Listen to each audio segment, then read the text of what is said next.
Hello. So I wanted to take some time to share this video about how I do weekly draws. I think that there's some mysticism and skepticism around divination. And I have to say, I've been using Oracle and Tarot cards for over 4 years now. And I absolutely love the messages I get. I love the guidance I receive and sometimes the tough love I hear. And I wanted to share with you how I pull cards and how I sense into things. And so I will sit and quiet my mind, balance my energies, and just clear the space before I start, which I did before I started this video. Then I'm going to start with my Shaman's Dream Oracle. So that's the guidebook here. And I'm going to start with this one. And this one's usually the one that talks. It's an oracle deck, and so it's going to give me the overall energy theme. So my kids are fighting, and we're going to ask it, what's the overall energy going on in between them right now? And how I do that is I'll ask the question out loud internally. I'll feel energy transfer from my brain down and into my hands and into the cards. And sometimes I'll feel like a vibration and expansion of lightness within me. So what's the energy? And then I'll shuffle until something falls out. Now, sometimes I want it to fall out face up. Sometimes I like it face down. But I always take my pendulum and I just ask it a simple yes or no question.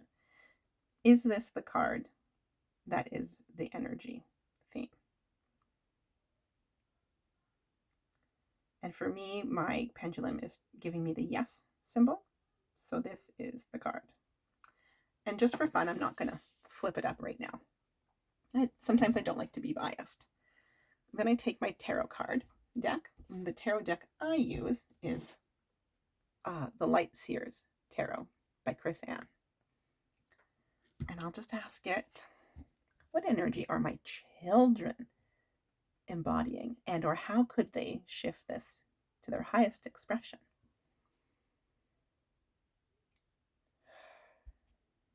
And I often take a deep breath in as I ask the question and a deep breath out to release anything. And then I'll shuffle.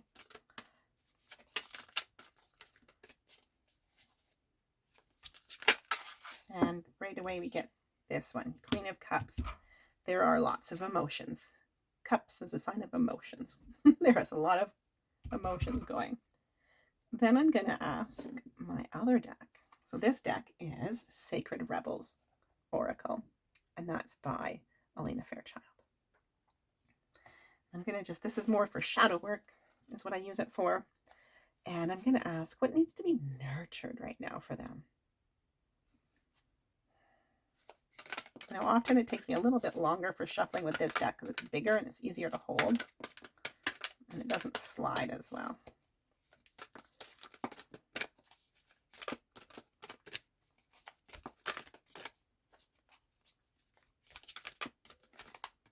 So you can see it doesn't, like, things don't pop out. This one's coming out. So let's see. Let's ask, is this the one?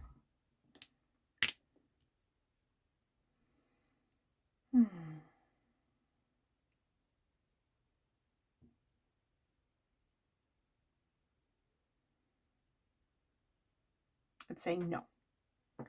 So we'll put it back in and we'll start.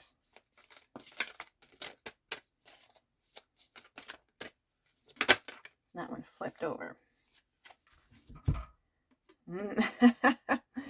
Defending the worthwhile till the end. Is this their hill to die on?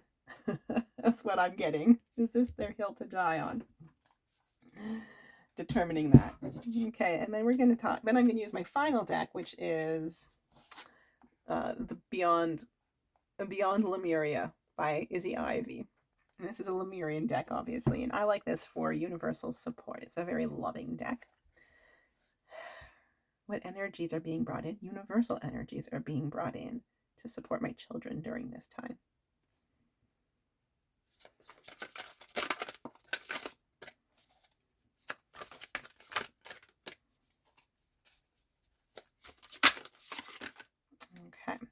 Oh, throat chakra. Yes. There we go. They're expressing themselves. Definitely they are expressing themselves. So I can ask if these are the cards. And I didn't do that, but they feel very true for me. Is this the card? That's a clear yes. All right, is this the card? Very clear yes. Okay. So let's pull over this card and see what it says. Ooh, stars in the sky, limitless possibilities. So there's so many different potentials of what's going to happen right now between them and where they want to take this. There's possibilities right now on how they are interacting with each other. I'm going to guess they're in shadow right now of the Queen of Cups. There's some hurtness. There's some hurt. And they're trying to determine what's worth defending. And they're navigating that as they go, as they come in and out of fighting. And they're learning. They're learning to express their truth. So that seems accurate. That seems accurate. So that's really just a small, short breakdown of what all these cards might mean to me. I can read the guidebooks later, but for this purpose, I wasn't going to get into the guidebook reading. I mean, feel free to message below if that would be something you're interested in. But this was just a quick tutorial on how I feel into the cards, the questions I ask, and then how I determine if that was the card. And you could see that I got some cards and some pulls, and then I confirmed it, and it wasn't always a yes. And so I don't attach to that. I often don't even look at the card if I don't see it. I just put it back in and continue on. I'm not attached to the outcome. I love the message when I receive it. These 4 decks are incredible. It's incredible that you can have 4 different authors, 4 different decks, sit down, pull cards from each of them, and get this incredible story that is so it makes sense. Like it flows, it adds, it's beautiful. So I hope you enjoy this. Let me know if there's anything you would like me to elaborate more on, anything else you'd like to see. Chat with you later.